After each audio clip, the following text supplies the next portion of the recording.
Iran যুদ্ধের মাঝেই এবার নতুন মোড় নিচ্ছে আমেরিকার কূটনীতি। ডোনাল্ড ট্রাম্প এবার চোখ রাখছেন কিউবার দিকে, কিন্তু তিনি স্পষ্ট করে দিয়েছেন কিউবার আগে ইরান। এয়ারফোর্স ওয়ানে সাংবাদিকদের সঙ্গে আলাপকালে মার্কিন প্রেসিডেন্ট ডোনাল্ড ট্রাম্প জানিয়ে দিলেন, কিউবার সঙ্গে আলোচনা শুরু হয়েছে ঠিকই, কিন্তু তার প্রশাসনের ১ নম্বর অগ্রাধিকার এখনও ইরান।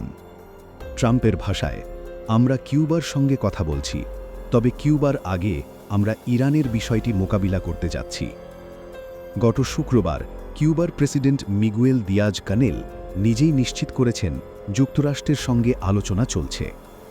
এই আলোচনা কেন গুরুত্বপূর্ণ? কারণ দক্ষিণ ফ্লোরিডায় ট্রাম্পের লাখো সমর্থক কয়েক দশকের শত্রুতা শেষে একটি বড় পরিবর্তনের অপেক্ষায় আছেন। কিউবার সঙ্গে সম্পর্ক স্বাভাবিক হলে সেটা ট্রাম্পের জন্য বড় রাজনৈতিক সাফল্য হবে। এই পুরো পরিস্থিতির পেছনে রয়েছে একটি বড় ঘটনা।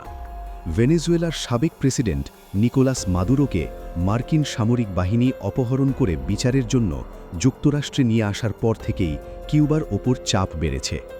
কারণ দীর্ঘদিন ধরে ভেনেজুয়েলা কিউবাকে বড় ধরনের আর্থিক সহায়তা দিয়ে আসছিল।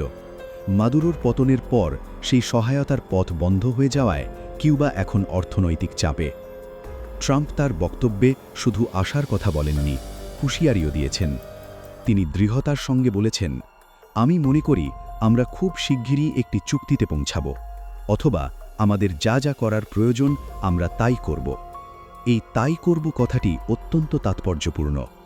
মাদুরোর ক্ষেত্রে যা হয়েছে, কিউবার ক্ষেত্রেও কি সেই পথে হাঁটতে পারেন ট্রাম্প? একদিকে ইরান যুদ্ধ, অন্যদিকে কিউবা নিয়ে নতুন কূটনীতি। ট্রাম্প একসঙ্গে দুটি ফ্রন্টে সক্রিয়। ইরানের পর কিউবায় কি হবে, সেটাই এখন বড় প্রশ্ন।